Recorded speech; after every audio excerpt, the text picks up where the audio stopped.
पुराने समय की बात है। एक छोटे से गांव में गोपाल नाम का एक किसान रहता था। गोपाल के पास थोड़ी बहुत खेती-बाड़ी भी थी। उसी खेती-बाड़ी से गोपाल का गुजारा होता था। गोपाल एक स्वाभिमानी व्यक्ति था। उसे खेती से जो भी मिलता था वह उसी में अपना काम चला लेता था।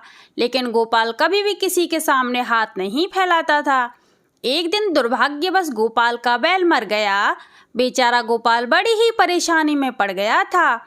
खेतों में फसल बोने का समय भी नजदीक आ गया था और खेत को जोतना भी आवश्यक था। समय निकल जाने के पश्चात खेत जोतने से कोई भी लाभ नहीं होता।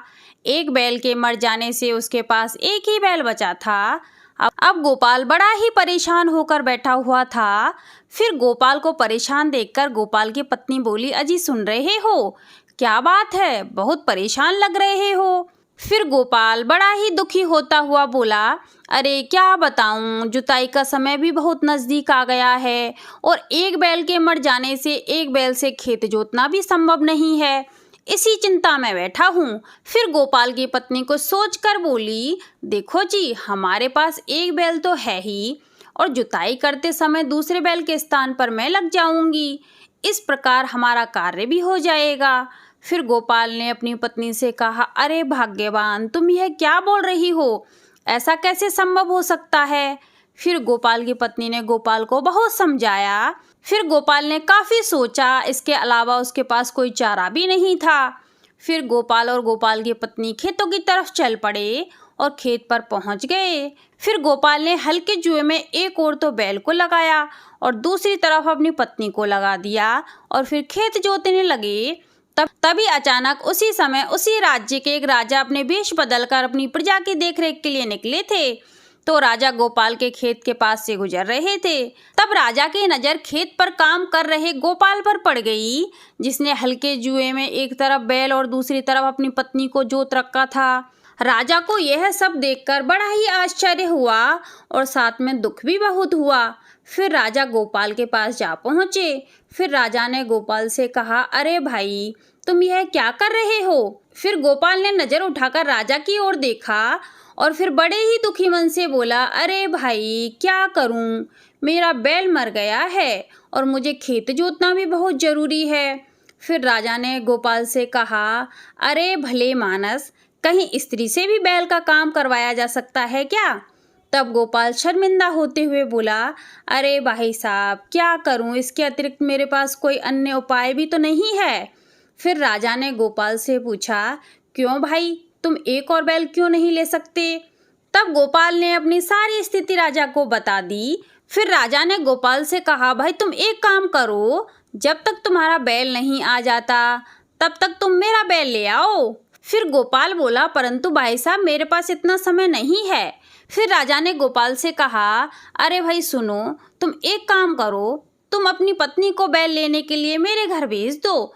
जब तक यह आएगी तब तक मैं उसकी जगह काम करूँगा। फिर गोपाल की पत्नी ने राजा से कहा, परंतु भाई साहब, आप तो बैल देने के लिए तैयार हो, परंतु तुम्हारी पत्नी ने इनकार कर दिया तो?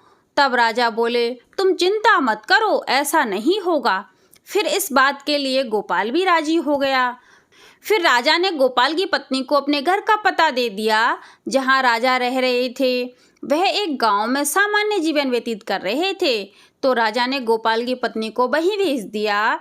फिर गोपाल की पत्नी बैल लेने के लिए राजा के घर की तरफ चल पड़ी। उधर गोपाल की पत्नी के स्थान पर हल्के जुए में राजा लग गए और फिर राजा ने अपने कंधे पर हल रख लिया। उधर गोपाल की पत्नी राजा के घर पहुंच गई और फिर राजा के घर पहुंचकर गोपाल की पत्नी ने राजा की सारी बात रानी को बता दी। तब रानी बोली, अरे बहन, एक बैल से कैसे काम चलेगा?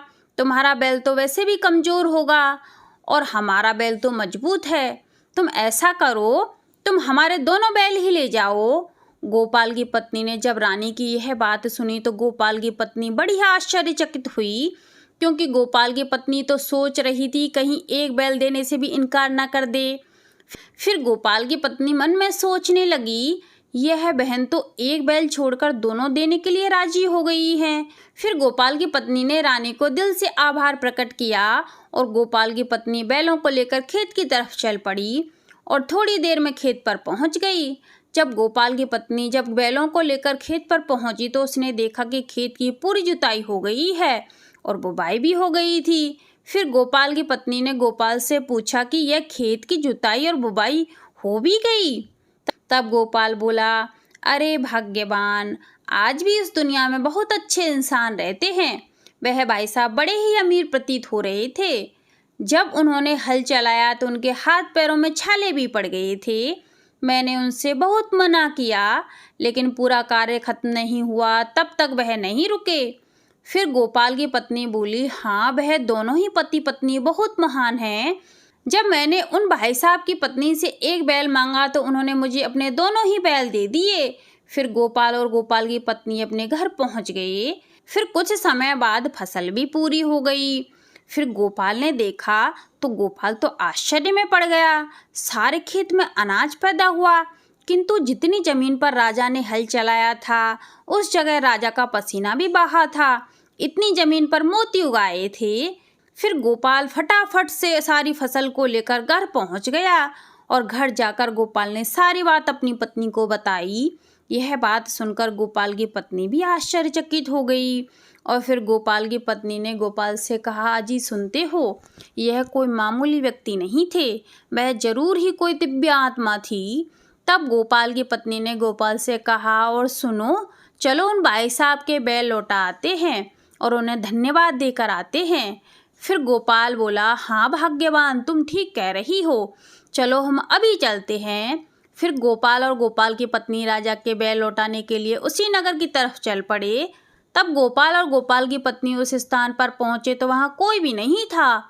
तब गोपाल ने आस पड़ोस वालों से पूछा तो उन्होंने कहा, वह तो कुछ ही समय के लिए आए थे और अब तो वह चले गए। फिर गोपाल और गोपाल की पत्नी अपने घर की तरफ लौट गए और अपने घर पहुंच गए। फिर गोपाल ने राजा को ढूंढने का खूब प्रयास किया लेकिन गोपाल को राजा कहीं भी नहीं मिले क्योंकि राजा अपने राजमहल लौट गए थे। फिर एक दिन अचानक से राज्य के सारे नगरों को राजा ने भोजन के लिए आमंत्रित किया। सभी नगरों के लोग राजमहल भोजन ग्रहण करने के लिए पहुंच गए तो गोपाल भी राजमहल भोजन करने के लिए पहुंच गया। तब बहुत सारे व्यक्ति राजमहल के सामने राजा की अच्छाइयों की बातें कर रहे थे। फिर उनमें से एक व्यक्ति बोला, हाँ भाई, हमारे राजा बहुत नेक दिल व्यक्ति हैं, सारे के सारे नगरों में भेष बदल कर घूमते हैं कि मेरी प्रजा कहीं दुखी तो नहीं है। अगर कोई दुखी भी होता है तो उसकी स्वयं जाकर मदद करते हैं। तब गोपाल भी वहीं खड़ा खड़ा सुन रहा था। तभी गोपाल को सब कुछ समझ आ गया और फिर घर जाकर गोपाल ने अपनी पत्नी को सारी बात बता दी और फिर गोपाल और गोपाल की पत्नी हंसी खुशी रहने लगे। तो ये एक सच्ची मेहनत का फल था। जहाँ राजा अपनी प्रजा की भलाई के लिए अपना पसीना बहाता है वहाँ ऐसा ही फल प्राप्त होता है। तो आज के लिए बस इतना ही। आगे मिलते हैं कोई नई कहानी के साथ।